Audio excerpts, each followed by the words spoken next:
ಏನು ಹೇಳಬೇಕು ಅಂತ ಹೇಳಿದೆ ಆ ಸುದ್ದಿಗಳನ್ನು ಹೇಳೋ ಮುಖಾಂತರ ಒಂದು ವೇದಿಕೆಯನ್ನು ಇವತ್ತು ಉದ್ಘಾಟನೆಯನ್ನು ಮಾಡಿದ್ದೀರಿ. ಇದು ಮಾಧ್ಯಮದವ್ರಿಗೂ ಕೂಡ ಒಳ್ಳೆಯದಾಗುತ್ತೆ, ನಮಗೂ ಒಳ್ಳೆಯದಾಗುತ್ತೆ ಅಂತ ತಿಳ್ಕೊಂಡಿದ್ದೀನಿ. ಬಂಧುಗಳೇ, ಮೊನ್ನೆ ನಡೆದಂಥ ಸೆಮಿಫೈನಲ್ ಮ್ಯಾಚಲ್ಲಿ 4 ರಾಜ್ಯಗಳ ಚುನಾವಣೆಯಲ್ಲಿ 3 ರಾಜ್ಯಗಳನ್ನು ದೊಡ್ಡ ಅಂತರದಲ್ಲಿ ನಾವು ಗೆದ್ದಿದ್ದೀವಿ. ಸೆಮಿಫೈನಲಲ್ಲಿ ಕಾಂಗ್ರೆಸ್ಸು ಸೋತು ಸುಣ್ಣ ಆಗಿದೆ. ಫೈನಲ್ಗೆ ಯಾರು ಬರ್ತಾರೆ ಇನ್ನೂ ನಮ್ಗೆ ಗೊತ್ತಿಲ್ಲ. ನಾವಂತೂ ಫೈನಲ್ ರೀಚ್ ಔಟ್ ಇದ್ದೀವಿ. INDAನಲ್ಲಿ ಫೈನಲ್ಗೆ ಯಾರು ಬರಬೇಕು ಅಂತ ನಿತೀಶ್ ಕುಮಾರ್ ಅನ್ನೋರು ಹೊರಟಿದ್ರು. ಅವರು ಯುದ್ಧದಲ್ಲಿ ಶಸ್ತ್ರಗಳನ್ನು ಕೆಳಗಡೆ ಇಟ್ಟು ನಮ್ಮ ಜೊತೆ ಬಂದ್ಬಿಟ್ಟಿದ್ದಾರೆ ಈಗಾಗಲೇ. ಇನ್ನು ಯಾರ್ಯಾರು ಬರ್ತಾರೋ ಗೊತ್ತಿಲ್ಲ. ಒಂದು ರೀತಿ INDA ದಿಕ್ಕು ಕಾಣದ ರೀತಿಯಾಗಿ ನಾಯಕತ್ವ ಇಲ್ಲದೆ, ಯಾರು ನಾಯಕರು ಅಂತ ಇನ್ನೂ ತೀರ್ಮಾನ ಆಗಿಲ್ಲ.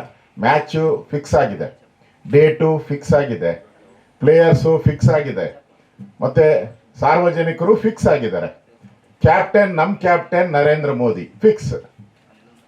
ಜನರ ಭಾವನೆ ಮುಖಾಂತರ, ದೇಶದ ಭಾವನೆ ಮುಖಾಂತರ ಅವ್ರ ಕ್ಯಾಪ್ಟನ್ ಇನ್ನೂ ಫಿಕ್ಸ್ ಆಗಿಲ್ಲ. ನನಗನ್ಸುತ್ತೆ ಅದು ಫಿಕ್ಸ್ ಆಗೋಕ್ಕೆ ಮುಂಚೆನೆ ಮ್ಯಾಚ್ ಮುಗ್ದೋಗ್ತೈತೆ.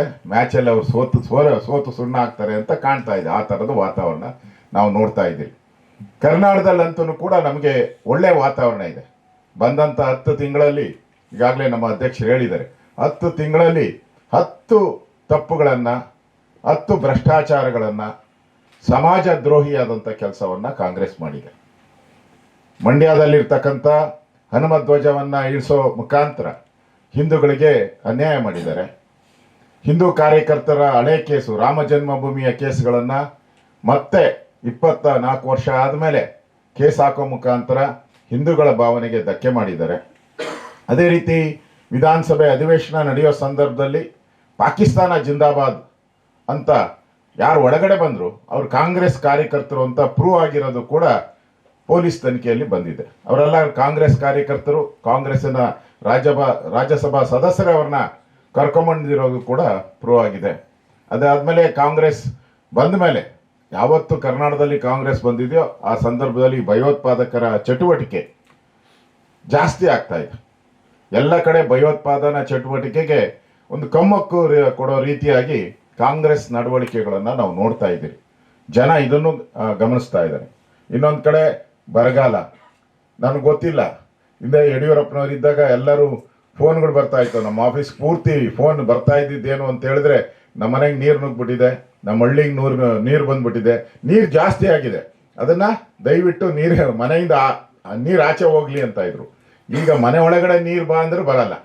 ಆ ಪರಿಸ್ಥಿತಿ ವ್ಯತ್ಯಾಸ ನಾನು ನೋಡಿದ್ದೀನಿ. ಯಡಿಯೂರಪ್ಪನವ್ರು ಸ್ವೇರಿಂಗ್ ಮಾಡಿ 3 ದಿನಕ್ಕೆ ಮಳೆ, ಜೋರು ಮಳೆ, ಪ್ರವಾಹ ಎಲ್ಲ ಕಡೆ. ಕ್ಯಾಬಿನೆಟ್ ಇರಲಿಲ್ಲ, ಇನ್ನು ಕ್ಯಾಬಿನೆಟ್ ರಚನೆ ಮಾಡಿರಲಿಲ್ಲ. ಇನ್ನು ಕ್ಯಾಬಿನೆಟ್ ರಚನೆ ಮಾಡಕ್ ಮುಂಚೆನೇ ಆ ಪರಿಸ್ಥಿತಿ. ಇಲ್ಲಿ ಸಿದ್ದರಾಮಯ್ಯನವ್ರು ಕಾಲಿಟ್ಟ ಮೇಲೆ ಎಲ್ಲ ಕಡೆ ಬರಗಾಲ ಬರಗಾಲ ಬರಗಾಲ. ನೀರಿಲ್ಲ ನೀರಿಲ್ಲ, ಏನಿಲ್ಲ ಅಂದ್ರೆ ನೀರಿಲ್ಲ ಅನ್ನೋ ಸ್ಥಿತಿ ಬಂದ್ಬಿಟ್ಟಿದೆ. ಅದರಲ್ಲಿ ಈಗ INDA ಬಂದರೆ ಇದು ಕರ್ನಾಟಕ ಜನ ಪ್ರತಿಯೊಬ್ಬರು ನೋಡ್ತಾ ಇದ್ದಾರೆ. ಅದರಲ್ಲೂ ಬೆಂಗಳೂರು ಜನ ಮೊನ್ನೆ ತಮಿಳುನಾಡಿನ DMK ಸರ್ಕಾರ ಏನು ಅವರ ಮ್ಯಾನಿಫೆಸ್ಟೋದಲ್ಲಿ ಮೇಕೆದಾಟುವನ್ನು ನಾವು ಯಾವುದೇ ಕಾರಣ ಆಗಕ್ಕೆ ಬಿಡಲ್ಲ, ಕೇಂದ್ರದಲ್ಲಿ INDA ಸರ್ಕಾರ ಬಂದರೆ ಈ ಯೋಜನೆಯನ್ನ ನಾವು ಆಗಕ್ಕೆ ಬಿಡಲ್ಲ ಅನ್ನೋ ಮಾತನ್ನ ಹೇಳಿದ್ದಾರೆ. ಏನು ಇಲ್ಲಿ ಕಾಂಗ್ರೆಸ್ ಅವ್ರು ಸತ್ತೋಗಿದಾರ? ಕಾಂಗ್ರೆಸ್ ಪಾರ್ಟಿ ಸತ್ತೋಗಿದ್ಯಾ? ಒಂದು ರಿಯಾಕ್ಷನ್ ಇಲ್ಲ. ವಿರುದ್ಧವಾದಂಥ ಹೇಳಿಕೆಯನ್ನು ಮಾಡಬೇಕಾಯಿತು. ಅಲ್ಲಿ ನರೇಂದ್ರ ಮೋದಿ ಅವರು ಮುಂದೆ ಹೋಗಿ ಪ್ರತಿಭಟನೆ ಮಾಡಿದ್ರು. 136 ಶಾಸಕರು ಏನು ಅಂದ್ರೆ, ನಮ್ಮ ಹಣ, ನಮ್ಮ ತೆರಿಗೆ, ನಮ್ಮ ಹಕ್ಕು ಅಂತ. ಈಗ ಮೇಕೆದಾಟುದು ನಮ್ಮ ನೀರು, ತಮಿಳುನಾಡು ಹಕ್ಕು. ನಮ್ಮ ನೀರು, ಕರ್ನಾಟಕದ ನೀರು, ತಮಿಳುನಾಡು ಹಕ್ಕು. ಮತ್ತು ದುಡ್ಡು ಅಷ್ಟೇ. ಅಲ್ಲಿ ಆನೆ ಯಾವ ರಾಜ್ಯದ್ದು ಅಂತ ಗೊತ್ತಿಲ್ಲ, ಅದಕ್ಕೆ ಬ್ರ್ಯಾಂಡ್ ಮಾಡಿದ್ರು ನಮ್ಮ ರಾಜ್ಯದ ಆನೆ. ನಾವು ಇತಿಹಾಸದಲ್ಲಿ ಎಲ್ಲೂ ಕೇಳಿಲ್ಲ. ಆನೆಗಳಿಗೂ ರಾಜ್ಯ, ಪಕ್ಷಿ ಇವಕ್ಕೆಲ್ಲ ರಾಜ್ಯಗಳು ಕಟ್ಟಿದ್ದಾರೆ. ನಮ್ಮ ಹಣ ತಗೊಂಡಾಗೆ 5 ಲಕ್ಷ ರೂಪಾಯಿ ವಯನಾಡಿಗೆ ರಾಹುಲ್ ಗಾಂಧಿ ಗೆಲ್ಲಿ ಅಂತೇಳಿ 15 ಲಕ್ಷ ರೂಪಾಯಿ ಕೊಟ್ಟಿದ್ದಾರೆ. ಇವಾಗ ನಾನು ಅವರಿಗೆ ಅದಕ್ಕೆ ಹೇಳ್ತಾ ಇರೋದು, ಈ ಕಾವೇರಿ ವಿಚಾರಕ್ಕೆ ಸಂಬಂಧಪಟ್ಟಂತೆ, ಮೇಕೆದಾಟಕ್ಕೆ ಸಂಬಂಧಪಟ್ಟಂತೆ ನಿಮ್ಮ ನಿಲುವುಗಳನ್ನು ಸ್ಪಷ್ಟ ಮಾಡಬೇಕು.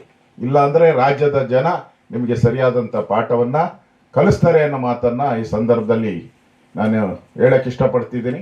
ಮತ್ತೆ ಕಾಂಗ್ರೆಸ್ ಕಳೆದ 10 ತಿಂಗಳಲ್ಲಿ ಹಲವಾರು ಹಗರಣಗಳ ಮುಖಾಂತರ ಜನರು ಯಾಕಪ್ಪ ಈ ಪಾರ್ಟಿಗೆ ವೋಟ್ ಮಾಡಿದ್ರಿ, ಇಡೀ ಬೆಂಗಳೂರಲ್ಲಿ ಕೊಡಗಳು, ಖಾಲಿ ಕೊಡಗಳು, ನೀರಿನ ಹಾಹಾಕಾರ, ಸ್ನಾನ ಮಾಡೋಕ್ಕೂ ಹಾಕಿದ್ದಾರೆ, ಸ್ನಾನ ಮಾಡೋಕ್ಕೂ ನೀರಿಲ್ಲ, ಮಿತವಾಗಿ ಬಳಸಿ, ಈ ಥರದ್ದೆಲ್ಲ ಸ್ಲೋಗನ್ಗಳಾಗ್ತಾ ಇದ್ದಾರೆ. ನೀರು ಕೊಡೋದನ್ನು ಬಿಟ್ಬಿಟ್ಟು ನೀರನ್ನು ಹೆಂಗೆ ಉಪಯೋಗ ಮಾಡ್ಕೋಬೇಕು ಅನ್ನೋ ಜನಕ್ಕೂ ಗೊತ್ತಿದೆ. ಜನರು ಪ್ರಜ್ಞಾವಂತರಿದ್ದಾರೆ.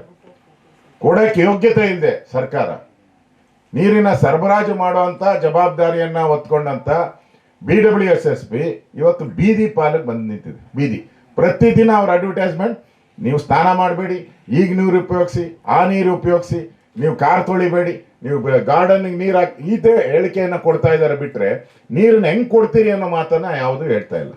ಇದು ಕಾಂಗ್ರೆಸ್ ಇವತ್ತು ದಿವಾಳಿ ಎದ್ದಿರೋದನ್ನ ನಾವು ನೋಡ್ತಾ ಇದ್ದೀರಿ. ಕಾಂಗ್ರೆಸ್ ಅಲ್ಲಿ ಹಣ ಇಲ್ಲ, ದುಡ್ಡಿಲ್ಲ.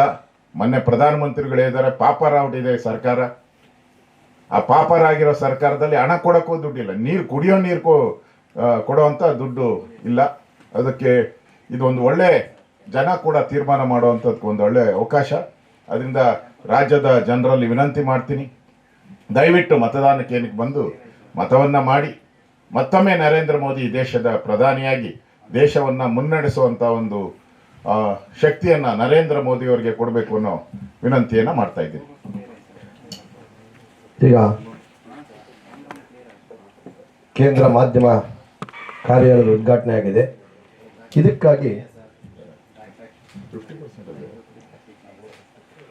ಇದಕ್ಕಾಗಿ ಈ ಕಟ್ಟಡವನ್ನ ಸುಮಾರು ವರ್ಷ